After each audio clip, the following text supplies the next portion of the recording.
Hello and welcome to Theatrical Today, Day. Welcome to your last virtual pre-recorded drama class of the school year 2020 to 2021. Can you believe it? This has been a long, weird year, but thanks for sticking it out with me and thanks for bringing a little drama into your day. All right, let's get started with our warm-ups. Here we go. Stand up. Shake out your right arm. Shake out your left arm. Shake out your both arms. Shake out your right knee, shake out your left knee, shake out your both knees. Feet together, reach, stretch, yawn. Every time. All right, when I say, you say, when I say slide, you say slide. When I say, you say, when I say, just keep swimming, you say, just keep swimming. When I say, you say, nice. All right, teachers, you know the drill. Stop here, do a round around your class if you're up for it, and I'll wait for you to get back. All right, welcome back. So this week's drama activities are going to be a little different because I'm declaring it a game day. That's right. So I'm going to just go over how to play a whole bunch of different games. Some of them you'll play together as a class or at home or in your pod. Some of them might be good for now. Some of them might be good for later. If you're a virtual student and there's like a group game that you really want to play, maybe your virtual teacher could help you do that in a Google Meet. Most of these games can be done in a Google Meet. All right. If you're an in-person teacher, use this video all week long if you need to, right? Play a game or two today, game or two another day. Use it as you need to. You might not get to them all, and that's okay. But I wanted to give you lots of options and lots of games to get some energy out in this last week of school. All right. So if you look here, this is a list of all the games I'm going to go over. And it's the timestamp for where in the video I start explaining it. So you can skip around or come back later and play a game that you really wanted to. So take a look over here. All right, and we're gonna get started with the first game. Here we go. Our first game is called Alphabet Race. And it has two variations whether you're in person or virtual. So if you're an in-person class, this is how it starts. You stand up, and the teacher or the first person selected to go is going to point to somebody, anybody, and say A. And then that person is going to point to anybody in the room and say B. And it's going to go all the way through the whole alphabet. And then when you're done, you sit down. But it's a race. So you got to set a timer and see how fast you can get through the alphabet. Once you feel like you have it as a whole group, then you're going to divide the group smaller. So you could do 2 groups or 4 groups, whatever you want, and then it's a race between the groups. So A, B, C, D, E, but you cannot go around the circle. That's not fair. It has to be a random order that you create. So don't get sneaky and go in a circle. When your group gets to Z, you sit down and try to be the first group. Done. Okay? So that's how you play if you're in person. If you're virtual, you could do this with a friend and see if you can go back and forth. You could do this in a group of 3 if you're in a pod, or if you're in a Google Meet and you wanted to try it together, go unmuted and see if you can get through the alphabet without talking at the same time as someone else. So this person says A, this person says B, and then 2 people go C, and you have to start over. So it's a concentration game, a listening game, and really, depending on Wi-Fi, might just be luck. But see if you can get through the alphabet, or try it at the dinner table and see if you can keep each other on your toes and get through the alphabet. So that's how you play an alphabet game, or alphabet race. All right, this next game is called Challenge Chair. So the setup for this game is you need to take one chair and put it at the front of the classroom, and then we're going to take turns sitting in it. So when it's your turn to sit in the challenge chair, you will sit, and the leader of the game or the teacher will call on somebody in the room and say, give me 10, and then they'll say a topic. So give me 10 farm animals. And the person in the challenge chair has to name 10 farm animals as quickly as they can. Now, you could set a timer and give them like 15 seconds to do this, 10 seconds to do this, 20 seconds to do this. Or you could time them and put it on the board as like the time to beat. Like they named 10 farm animals in 11 seconds. And then the next person comes up, name 10 candy bars. And we put their time up on the board. So challenge share, name 10 farm animals. So go like this, cow, chicken, goat, dog, goose, horse. Ugh.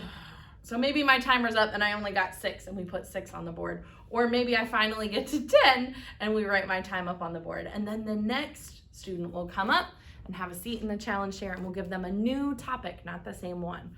Okay, you could also do this as like a team. They have to write it down on a piece of paper. First team to have 10 of the item on a paper and bring it up like a relay race wins. But I love any kind of category game where you're having to name lots of things in a category. So teachers, you could have your students write this on a slip of paper, like their ideas like types of trees, chocolate bars, things like that.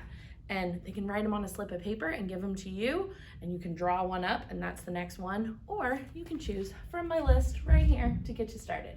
All right, virtual students, you guys could play this in a Google Meet. You could type it in the chat, or your teacher could say you have 10, give me 10 of this item, and you have to say it out loud and then everyone times you. Or you could do it on your own. Set a timer for 20 seconds and see if you can name that many items in 20 seconds in each category. All right, have fun. All right, so this game is called School Excuse. And if you've been with me in the drama room and you're a little bit older, or in a Google Meet and we've ever played Late for Work, this is a spinoff of the game Late for Work, so you're gonna love it. So how this works is if you're in person, your teacher or leader is gonna select one person to go to the hallway. That's gonna be our person in trouble, okay? They're gonna go to the hallway so they can't hear the class. They're gonna cover up like this and make sure that they can't hear what the class is talking about. Then the leader in the class is going to help the group come up with something that that person did to get in trouble. What did they do to get in trouble at school, okay?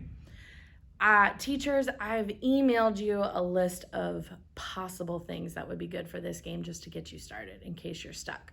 So let's pretend that the first one is they flooded the gym and turned it into a pool. So they turned all the faucets on, flooded the gym and turned it into a pool. Can you imagine? That would be big trouble, right? Don't do that. All right, so that's what the class comes up with. Then the teacher or leader is gonna pick someone to be the principal, someone to be in charge, okay? Then we invite our hallway kid back in. Now the hallway kid is gonna stand in the front of the class so they can see everybody else in the classroom. The principal is gonna stand in front of them with their back to the classroom. So I'm right now looking at my whole class, so I am the kid who's in trouble but doesn't know why. And if I was the principal, I would stand in front of them so that I can't see the whole class, and this is why. That kid doesn't know what they did to get in the principal's office, and it's a guessing game. So the principal is gonna pretend to start yelling at them. I can't believe you did this. This is the worst thing we've ever had happen to the school. I need you to explain yourself. Why are you here today? Right? You can get real sassy with it. Have fun with it if you're the principal. Now the class is at their desk, right? So if you're at your desk, you're gonna stand up and you're gonna start silently acting and giving clues to our student who's in trouble so that they know what they did. So think about all the ways that you could show turning on the faucet and the water is running and then the water fills up the gym. Right? So you're gonna do all the things that you can think about to try to help and give clues to the student who's in trouble and needs to guess why they're in trouble. Pretty fun, right? Make sure you don't make any noise, because remember our principal and how our principal has their back to you? If the principal turns around and catches anybody doing anything, then they're out.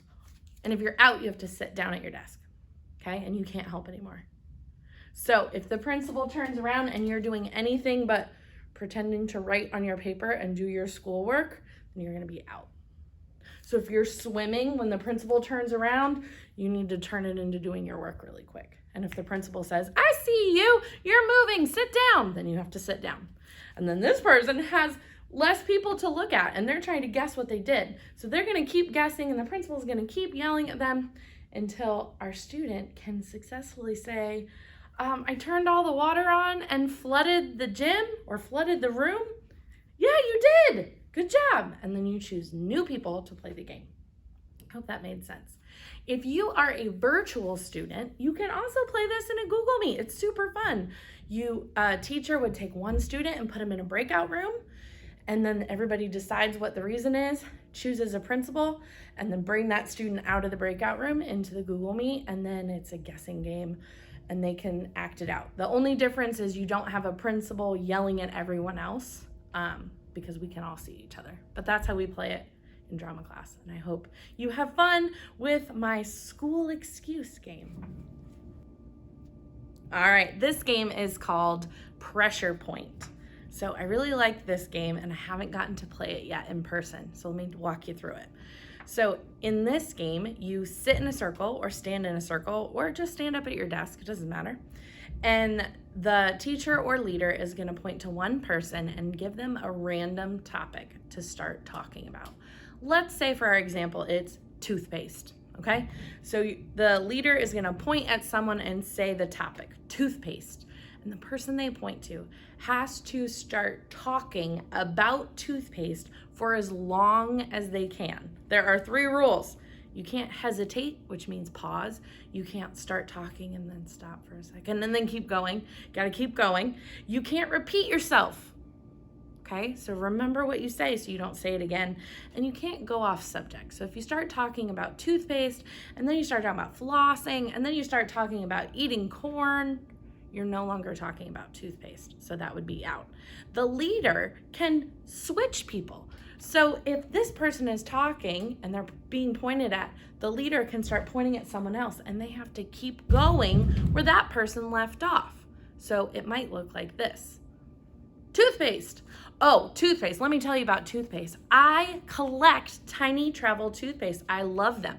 I personally think that the creamy toothpaste is better than the gel toothpaste, but sometimes they have that gel toothpaste and creamy toothpaste like mixed together like Stripes, and I don't really like that one. It's not my favorite. My daughter really likes strawberry toothpaste, and sometimes she eats my mint toothpaste accidentally instead of the strawberry, and she gets really mad. So every night we ask her, do you want minty or strawberry? And she yells at us and says, strawberry, because she thinks strawberry toothpaste is the best.